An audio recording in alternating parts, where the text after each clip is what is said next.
Pido de antemano disculpas por la dificultad que tengo con la voz, pero eso no va a ser limitante para que tengamos esta discusión tan interesante y yo creo que tan fundamental sobre el cimiento básico del marxismo, que es el materialismo dialéctico. En la siguiente intervención hablaremos sobre la historia de la filosofía, al menos algunos esbozos generales. Trataremos de hablar un poco sobre la relación que tiene la filosofía con la ciencia, ese choque histórico que ha existido entre dos campos opuestos en la filosofía, como lo son el materialismo y el idealismo, y en ese sentido explicaremos el origen y el desarrollo del materialismo dialéctico como la filosofía del marxismo, una filosofía revolucionaria que nos permite entender la realidad de manera lo más precisa posible para poder transformarla. Entonces, yo creo que lo primero que debemos preguntarnos es: ¿necesitamos de verdad una filosofía? Esa es una pregunta muy necesaria, porque ciertamente la filosofía en la actualidad no ocupa el mismo papel que ocupaba hace 200 años. El desarrollo de las ciencias de los últimos 200 o incluso más tiempo, 300 años, ha respondido muchas de las dudas milenarias que la filosofía históricamente se planteó. Problemas sobre qué es la conciencia humana, ahora tenemos la neurociencia. El tema de la psicología ha respondido muchas dudas en relación al comportamiento humano, entre tantas otras disciplinas que ustedes se puedan imaginar. Pero sin embargo, la filosofía sigue ocupando un papel relevante, sobre todo en las conclusiones que nosotros sacamos de las observaciones, de los estudios que realizamos sobre los fenómenos, y dependiendo qué conclusiones saquemos, ya podemos decantar qué orientación filosófica puede tener algún tipo de conclusión en específico. No solo eso, la filosofía nos puede permitir ahorrarnos errores en ese proceso de investigación o de aproximación a los fenómenos. Y vuelvo de nuevo, ¿por qué es importante la filosofía, en especial a los revolucionarios? Nosotros queremos tomar el cielo por asalto, es así de simple. Creemos en la transformación revolucionaria de la sociedad, apelando a la movilización consciente de la clase obrera para encauzar ese proceso. Eso no es poca cosa. Pero para llevar adelante esa titánica tarea, ese objetivo fundamental, tenemos que comprender de manera precisa la realidad, lo más precisa posible, para no equivocarnos en el camino. De allí la importancia de esta discusión. Una alerta que les tengo que hacer: vamos a abarcar muchos conceptos quizás un tanto abstractos, que han tenido mucha elaboración, mucha discusión, mucho debate a través de milenios, y por tanto en 45 minutos quizás va a ser una introducción un tanto atropellada. El objetivo no es que de aquí ya salgamos creyéndonos que no las sabemos todas, no. El objetivo, creemos nosotros, es que sí podemos incentivar a que posterior a esta discusión cada uno de los aquí presentes puede posteriormente profundizar, leer y formarse, ya no solamente mediante lecturas particulares, sino ya en discusiones en la militancia que fortalecen los conceptos que uno individualmente va descubriendo y escudriñando. Entonces yo creo que habríamos cumplido el objetivo. Hablemos entonces, ¿qué es la filosofía? La filosofía, como un concepto muy general, podríamos decir que son las premisas básicas fundamentales para entender, interpretar y descubrir la realidad, en gran medida. Constituye esa reflexión profunda sobre las esencias, sobre las causas, los efectos del mundo natural, del universo, de la sociedad, de la naturaleza, el pensamiento, de prácticamente todo. Pero hay una diferencia. Muchas personas dicen que no necesitan ningún tipo de filosofía. Y en esencia, para la vida cotidiana, muchas personas no requieren de conocimientos especializados sobre, o conocimientos precisos sobre temas, grandes discusiones filosóficas o algo por el estilo. Las personas viven, existen, se desarrollan, mueren, muchas veces producto de la alienación del capitalismo también, sin la posibilidad de poder formarse y sencillamente sin recurrir a un estudio profundo y avanzado de la filosofía. Ahora, en el plano de la vida cotidiana, podríamos decir, no se requiere quizás tener un conocimiento de la filosofía. Muchas personas viven sin necesidad de la misma. Pero si queremos adquirir un conocimiento avanzado sobre los grandes problemas, si nosotros queremos de alguna manera tratar sobre los grandes misterios, problemas ya sumamente complejos que sobrepasan la vida cotidiana, entonces es allí donde tenemos que recurrir a la filosofía. En ese sentido, yo creo que es necesario comenzar hablando un poco de cómo se fue desarrollando la filosofía desde un inicio.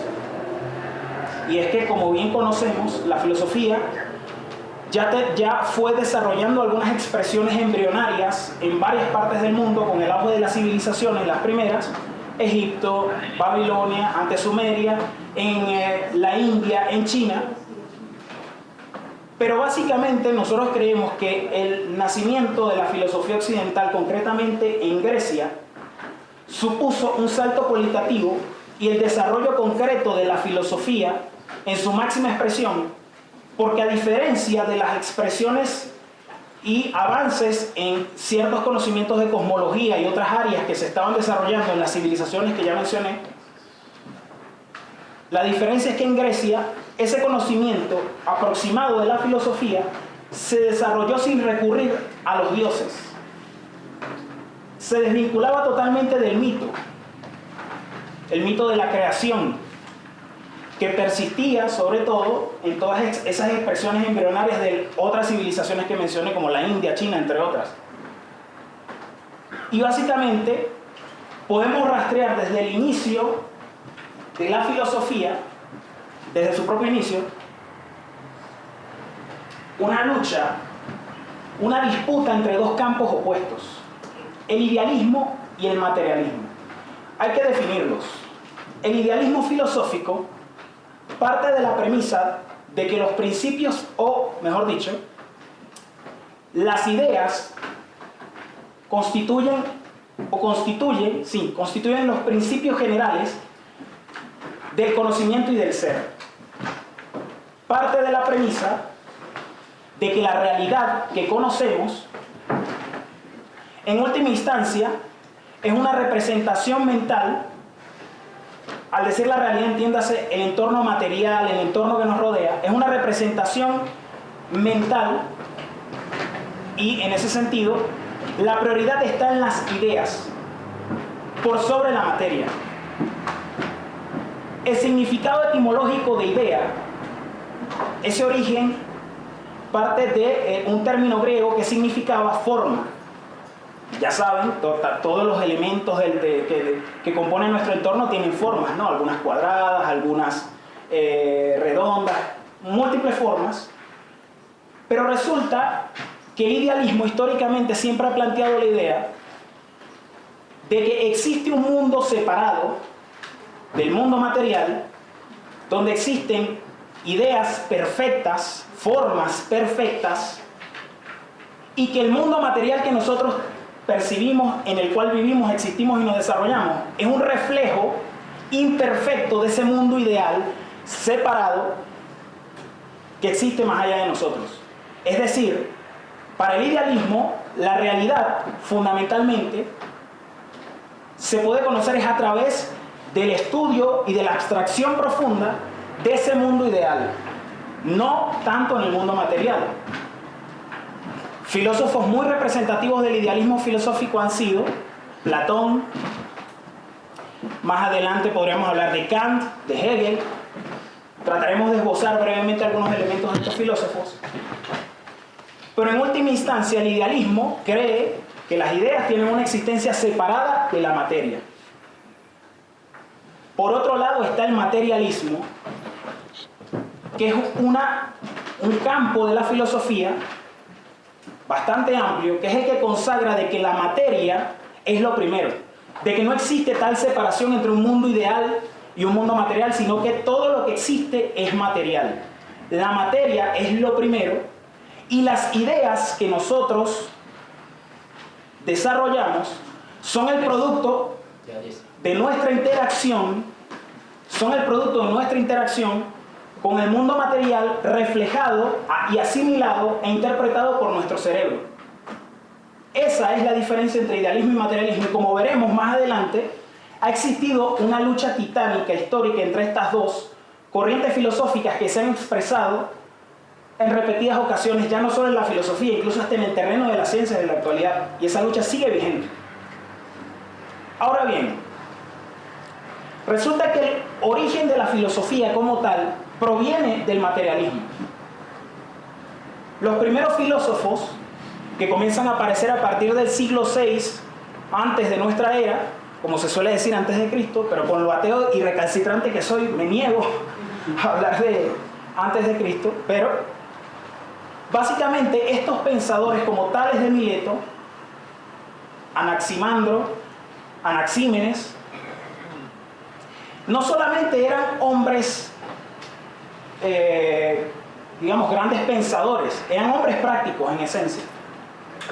Eran personas que experimentaban, que de alguna manera necesitaban investigar los fenómenos que querían descubrir mediante interacción concreta con la materia y con los fenómenos directamente, no a través de un ejercicio contemplativo como históricamente, posteriormente llegaron a ser los idealistas. No, eran hombres prácticos, hicieron grandes descubrimientos. Por ejemplo, a Tales de Mileto incluso se le atribuye la predicción de un eclipse en su momento, y en años recientes se ha descubierto que ese eclipse sí se produjo en la época donde estaba Tales de Mileto. Y básicamente estos primeros filósofos se concentraron en algo que es esencial: tratar de descubrir cuál es el principio fundamental sobre el cual todo existe. Es como la esencia de todo, la base de todo. ¿Qué lo constituye? Tales de Mileto postuló la hipótesis de que el agua era el principio fundamental de todo.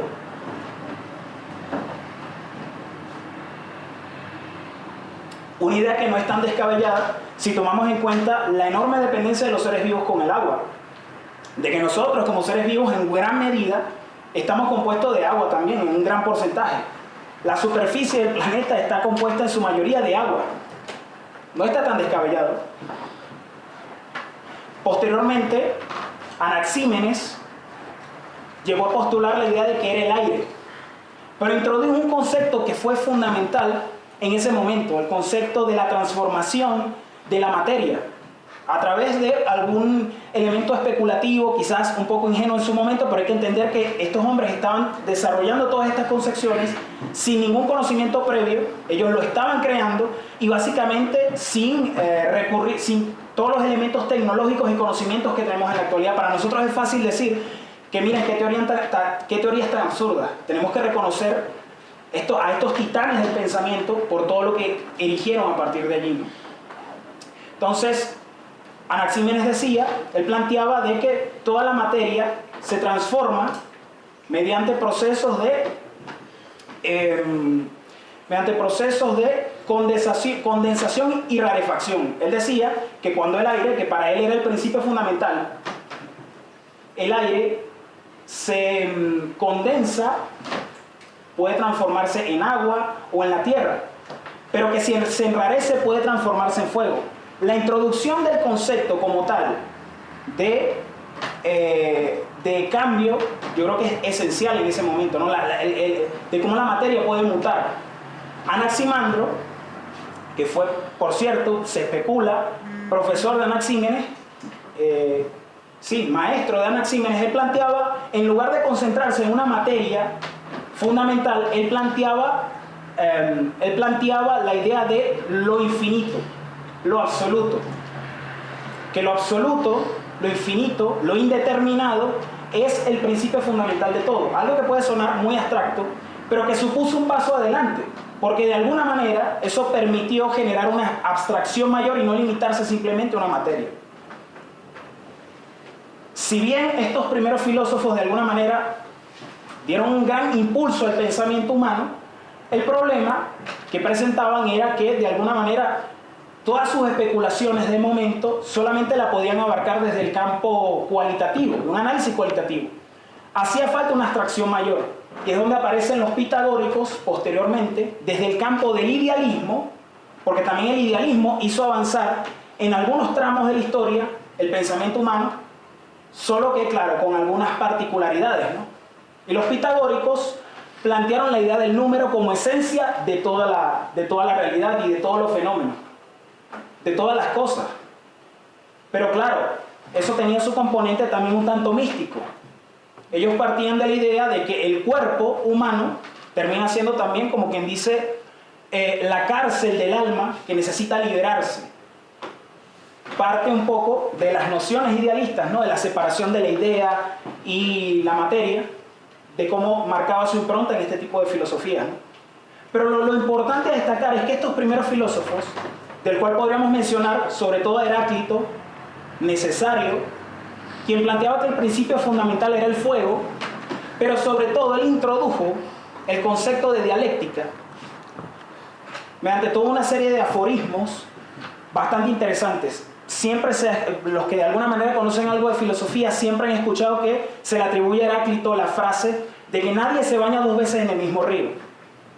Porque claro, es simple, una persona ingresa y nunca se está bañando con la misma agua porque el agua fluye, todo fluye, él lo decía. Pero no solo esto, es que hasta el cuerpo humano fluye también. Algo que quizás puede ser hasta contraintuitivo, pero si sabemos que hay un proceso de regeneración celular, que de aquí a varios meses nosotros hemos regenerado prácticamente todas nuestras células, nosotros seguimos siendo cualitativamente la misma persona.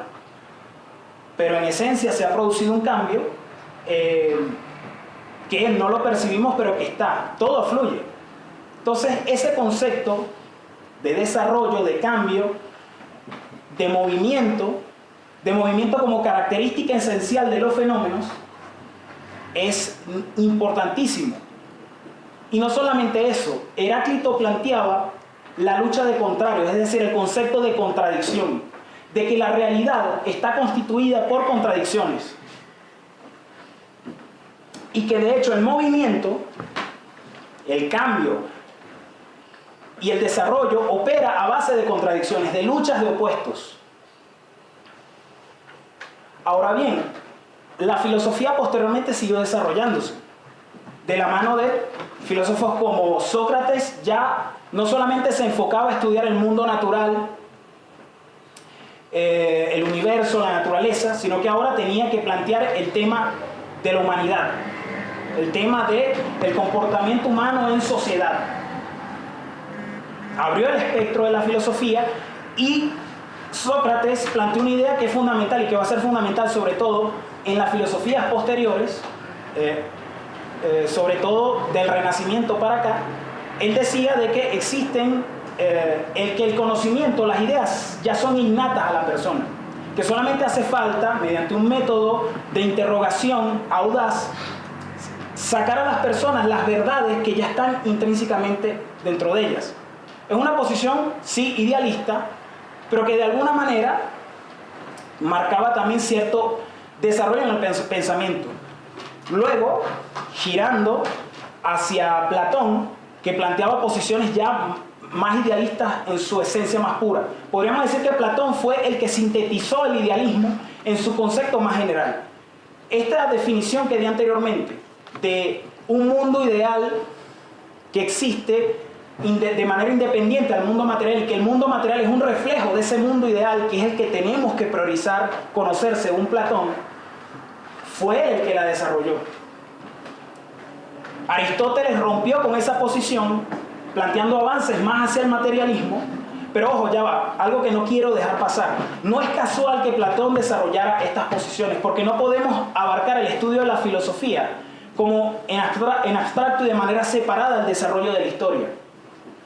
Porque resulta que casualmente el desarrollo de esa posición altamente idealista de Platón coincidió con un periodo en donde el esclavismo, la esclavización de personas había avanzado a su cenit o en su máxima expresión en Grecia, y de alguna manera la división del trabajo entre los sectores esclavistas y los ciudadanos, pero sobre todo entre los esclavos, planteaba, como quien dice, toda una serie de prejuicios el desprecio que siempre tienen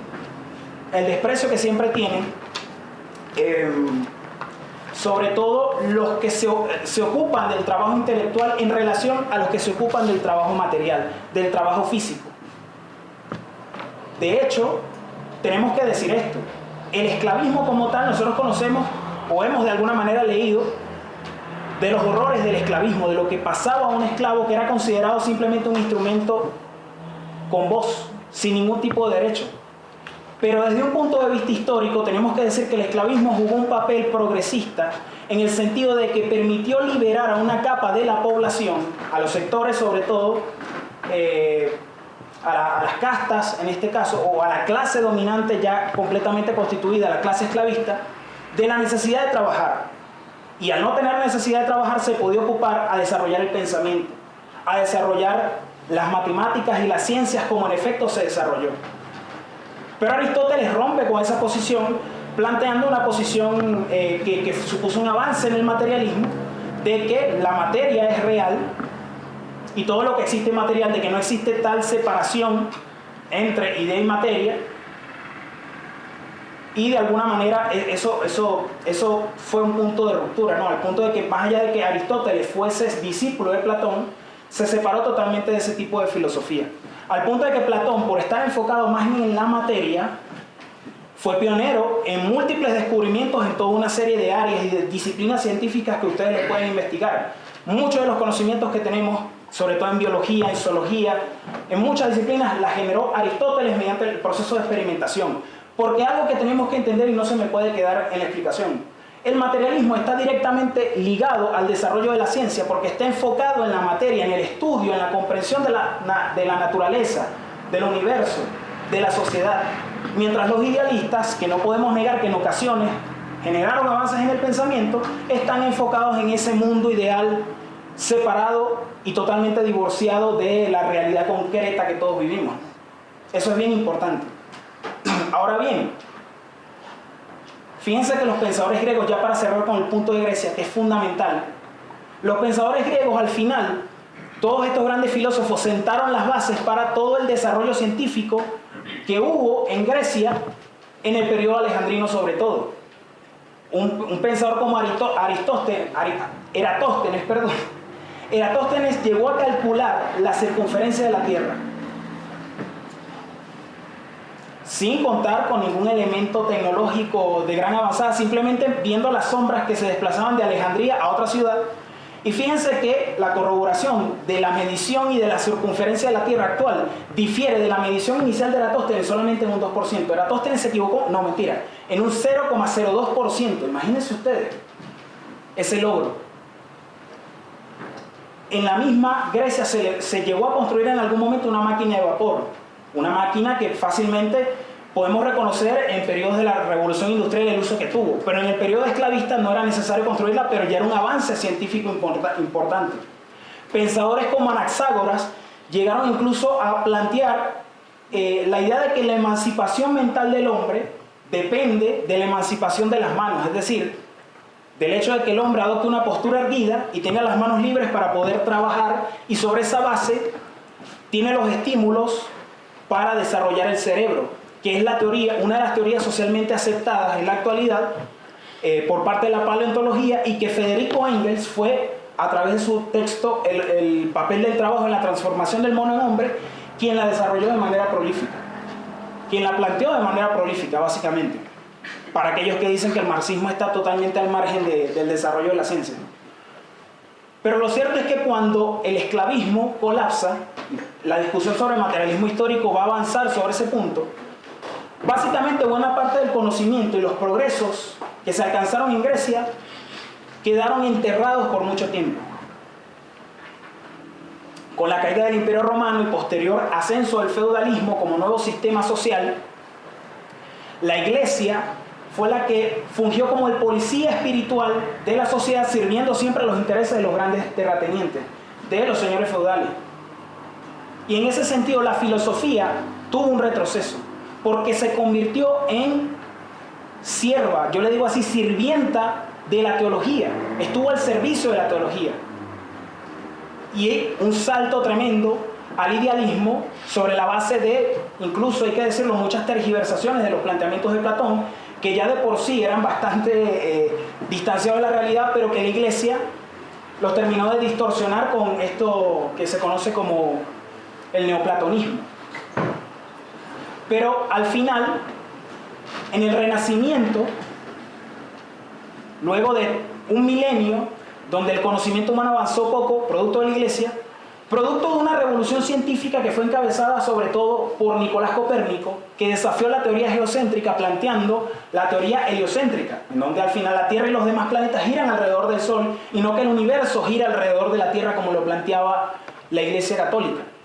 Las corroboraciones posteriores de Galileo derrumbaron ese mito y plantearon de alguna manera sobre la palestra de que sí, existía una realidad totalmente distinta. Eso fue un avance decisivo al pensamiento humano, pero repito, no podemos separar esto con el desarrollo histórico de la sociedad. Porque el ascenso o el desarrollo del Renacimiento de pensadores como Galileo, Copérnico, pero incluso los empiristas británicos como Francis Bacon, Thomas Hobbes, John Locke, se desarrollaron en un periodo de ascenso de la burguesía y de decadencia senil del sistema feudal. La burguesía, en sus primeros momentos, tuvo que adoptar banderas materialistas y científicas para desafiar todo el monopolio ideológico de la Iglesia.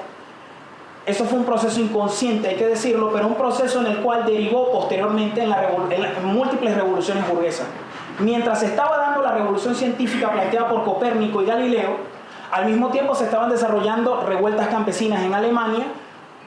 Para ese periodo aproximadamente, porque claro, hay años que difieren, pero para ese mismo periodo, por ejemplo, se dio este proceso revolucionario donde se constituyó la primera república moderna, burguesa en toda regla, que fue en Países Bajos.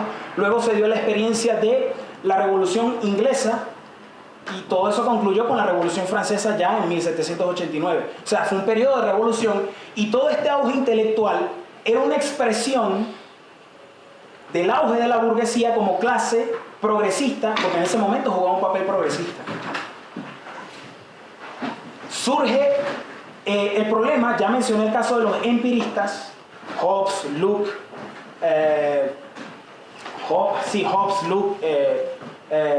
sí, está también Hume, ¿cómo es el obispo Berkeley? Sí.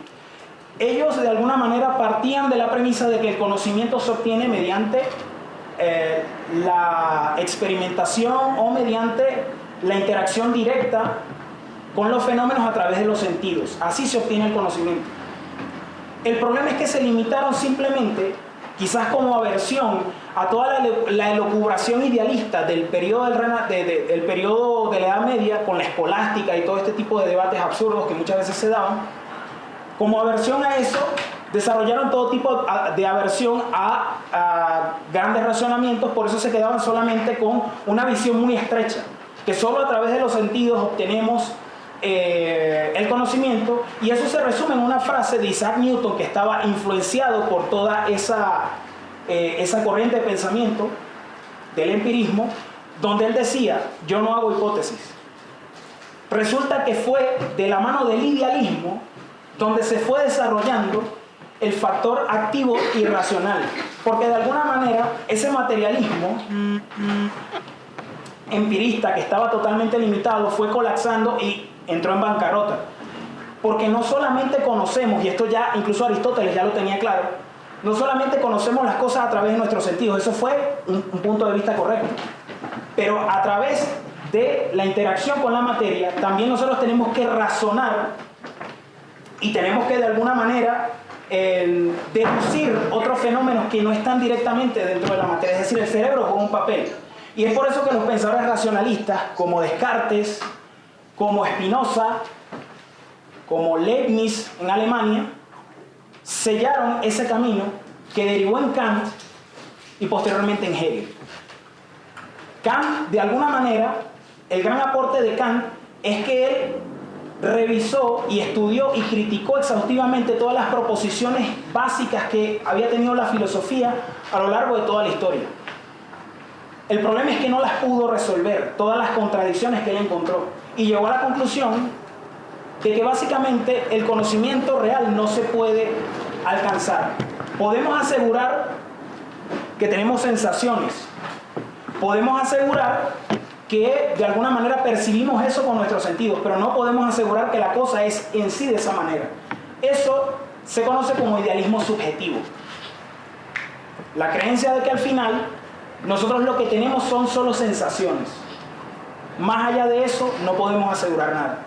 Y eso es una tendencia que ha reaparecido muchas veces en la historia, y créanme, en la actualidad la filosofía que predomina en la academia burguesa en todo el mundo, el posmodernismo, reproduce esa forma de pensar, de que no podemos conocer las cosas, nos niega la posibilidad de conocer el mundo, porque según ellos solamente tenemos sensaciones, aunque el posmodernismo lo plantea con otros términos, pero en esencia es lo mismo.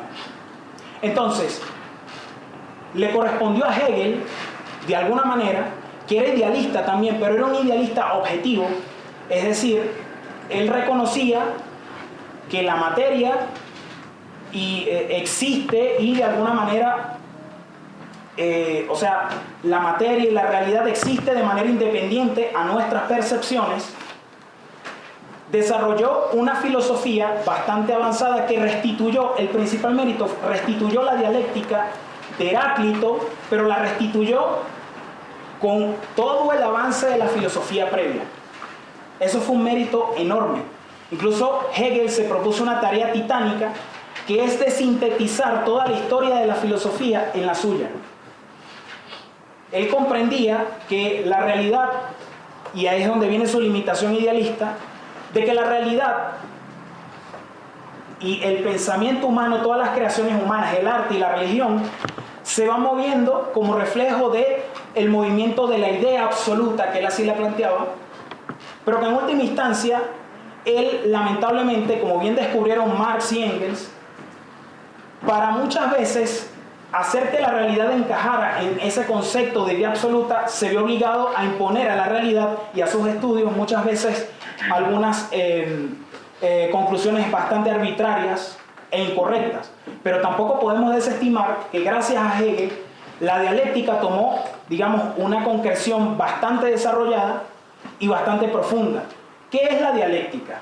Si bien ya hemos dado algunos elementos en la introducción, pero tenemos que definirla. La dialéctica parte de la premisa de que todo está en constante estado de cambio, movimiento y desarrollo. Pero ese cambio, movimiento y desarrollo opera a través de contradicciones.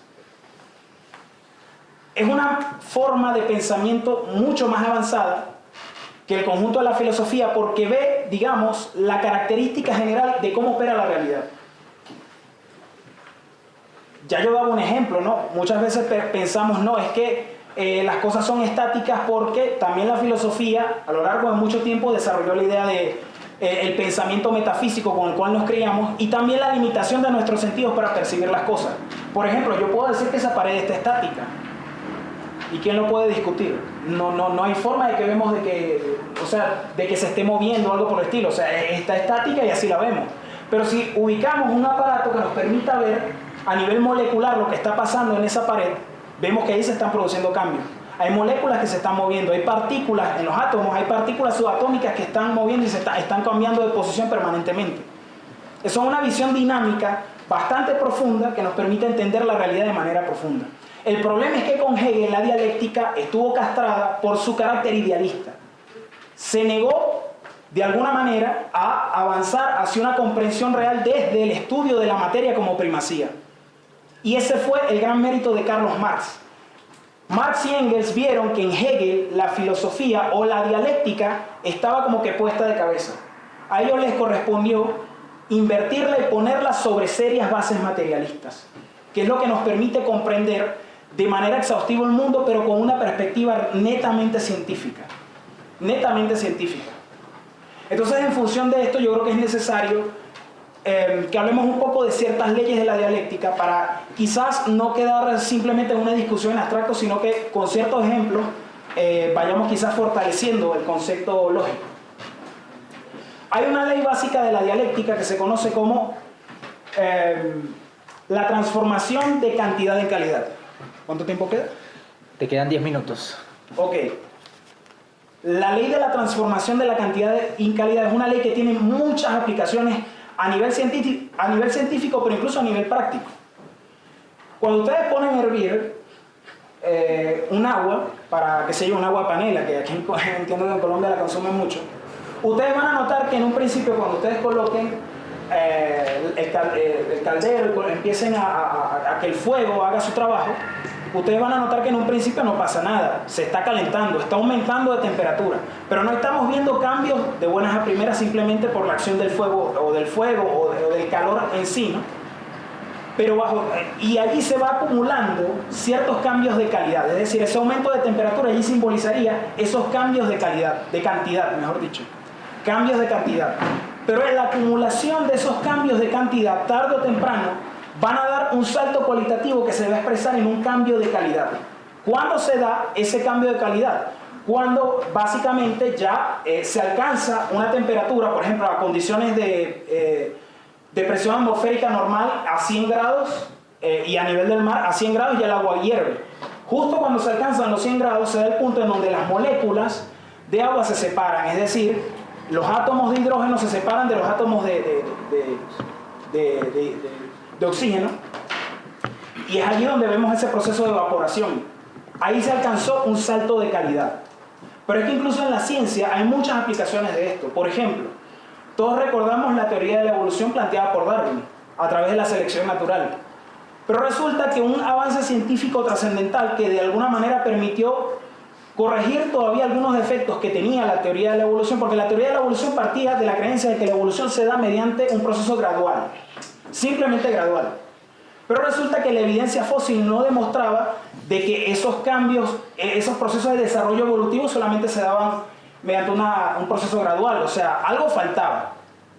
Stephen Jay Gould y Niels Eldredge, no sé si lo pronuncié bien, Niels Eldredge, básicamente ellos desarrollaron la teoría del equilibrio puntuado, que plantea que en efecto hay largos periodos de estabilidad en donde la evolución va operando mediante procesos graduales, pero que en esa acumulación de procesos de cambio que se están generando en las especies van a llegar momentos en donde se va a alcanzar un salto de calidad que se va a expresar en periodos en donde en muy poco tiempo se dan muchos saltos evolutivos repentinos e inmediatos, lo que quiere decir que se interrumpe la gradualidad y entra en escena todo lo que tiene que ver con la aceleración de procesos en ese tema.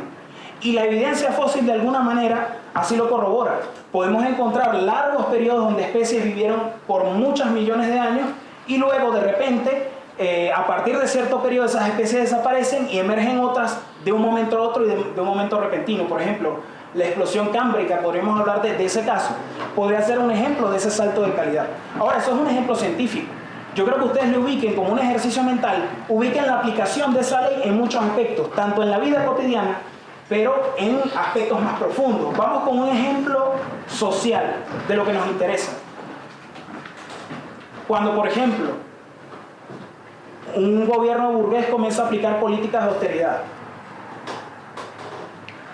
en un principio nosotros podemos pensar de que no pasa nada porque, hay que decirlo, la conciencia de las masas en general siempre está atrasada a los acontecimientos. Le teme al cambio. Entonces, en un principio al parecer no pasa nada, no hay huelga, no pasa absolutamente, no hay ninguna respuesta social. Pero la ira y el descontento se va acumulando y eso equivale a la acumulación de cambios de calidad, de cantidad, mejor dicho, cantidad que se va acumulando. Tarde o temprano, esa acumulación de cambios de cantidad van a dar un salto cualitativo, es un salto de calidad, con un estallido de procesos huelguísticos fuertes, ¿por qué no un estallido popular? Eso es un ejemplo social que lo podemos ubicar, que marca la aplicación de esa ley. Hay otra ley muy importante, que es la ley de la contradicción, así la podremos entender, que es la ley de unidad y lucha de contrarios. Entiende que hay opuestos, que la contradicción es parte inherente del movimiento y de los procesos de desarrollo, pero esos contrarios no simplemente operan como elementos que se oponen uno a otro, sino que coexisten también. Y no solo coexisten, sino que de alguna manera se retroalimentan. Por ejemplo, sabemos que los polos opuestos se atraen, ¿no? Allí sí, son opuestos, pero fíjate esa dinámica, ¿no?, particular de que se terminan atrayendo. Ok, me quedan 5. Sí, ya estoy terminando, ¿no? ¿Viste? Debiste confiar en mí. Entonces, ahí se va notando de algún modo, hay muchas aplicaciones de esta ley también. Tenemos también el caso de la ley de la negación de la negación. Quizás esas expresiones filosóficas pueden sonar a veces un poco incomprensibles, pero cuando las analizamos vemos que son más simples de lo que parece. La ley de la negación, en última instancia, postula cómo opera el desarrollo. Y la historia de la ciencia e incluso de la filosofía sí lo corrobora. La ley de la negación nos enseña de que en general puede haber una teoría científica que puede ser considerada en algún momento hasta como la verdad científica dominante en algún momento, pero siempre toda teoría científica en algún momento tiene sus discrepancias, que en un momento juegan un papel marginal, que pareciera que como que no hacen que la teoría caiga, ¿no? Pero de repente esas discrepancias poco a poco van a dar paso al desarrollo de, digamos, de una investigación que ponga en tela de juicio la teoría establecida, en la medida en que esa misma teoría también entra, digamos, presenta límites a la hora de entender los fenómenos que intenta estudiar, y de repente da paso a una nueva teoría, pero esa nueva teoría que va a reemplazar la anterior y que se va a convertir en el nuevo paradigma, esa teoría podríamos decir que niega la teoría anterior. Pero negación no implica necesariamente destrucción o separación por completo, no. La negación es que implica también preservación, es decir, la nueva teoría va a preservar todo lo bueno de la vieja teoría. Entonces el desarrollo opera de esa manera. Podríamos decir también que el socialismo, como una fase social superior al capitalismo, es lo que nos proyectamos, tiene que preservar todos los elementos que legó el capitalismo, porque el capitalismo, la función histórica fue desarrollar las fuerzas productivas para crear las condiciones para una sociedad de superabundancia y en donde podamos satisfacer todas las necesidades de todos y donde los seres humanos desarrollen todo su potencial. Ahora, digamos que las industrias y todo el desarrollo científico-tecnológico generado por el capitalismo en manos de un régimen de transformación socialista de la sociedad, en manos de los trabajadores, puede significar también avances sin igual. O sea, no vamos a negar de plano, como plantean algunos sectores anarquistas, me disculpan que yo sé que hay compañeros aquí que tienen simpatías con el anarquismo, pero que plantean básicamente que hay que renunciar a toda tecnología, a toda industria, a toda noción de desarrollo. Porque básicamente tenemos que volver a los huertos artesanales, como si la humanidad en este momento estuviese como para prescindir de todo el elemento de productividad que genera la tecnología. Eso es imposible en este momento. Nosotros consideramos que básicamente ese salto a la nueva sociedad va a requerir de los requisitos materiales que el capitalismo creó. Simplemente nosotros tenemos que erradicar la propiedad privada sobre los medios de producción y eliminar los estados-nación para que las fuerzas productivas mundiales se integren y de esa manera poder planificar la producción y planificar la economía para acabar con el hambre, acabar con la miseria y acabar con todas las lacras que seguimos arrastrando de la sociedad de clases. Ya para finalizar, el materialismo dialéctico es una síntesis. Y yo me atrevo a decir que es la síntesis más elaborada que ha existido en relación a todo el pensamiento filosófico desde la Grecia antigua hasta hoy. Recoge todo lo bueno, ahí se aplica la ley de la negación, recoge todo lo bueno y todo lo positivo, todos los avances en el pensamiento humano y en los métodos que desarrollaron ciertas tendencias filosóficas, poniéndolas al servicio de la clase trabajadora. Es una síntesis sin igual, es decir, los revolucionarios contamos con un arma importantísima para poder aproximarnos a los fenómenos, pero no simplemente con esa creencia de que tenemos que interpretar el mundo, porque muchos filósofos se limitan a eso. Recordemos la tesis sobre Feuerbach que plantea Marx, que quizás aquí muchos conocen.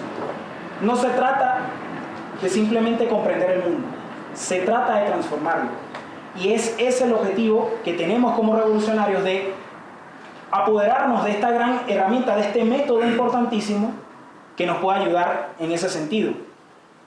Un último comentario. Se dirá, pero es que el materialismo dialéctico está exento de la ciencia. Totalmente no. Todos los descubrimientos científicos del capitalismo han corroborado la naturaleza dinámica, las contradicciones que existen en todos los fenómenos más profundos. Ha confirmado todo lo que tiene que ver con las nociones de desarrollo que la dialéctica plantea. Es decir, la realidad es dialéctica. Y la ciencia, y muchas veces los científicos de manera inconsciente, han terminado llegando a conclusiones o alcanzando resultados que han confirmado eso sin ellos de alguna manera tener plena conciencia de ello. Entonces tenemos la necesidad entonces de apoderarnos de esta herramienta en función de ponerla al servicio de la clase trabajadora. Muchas gracias.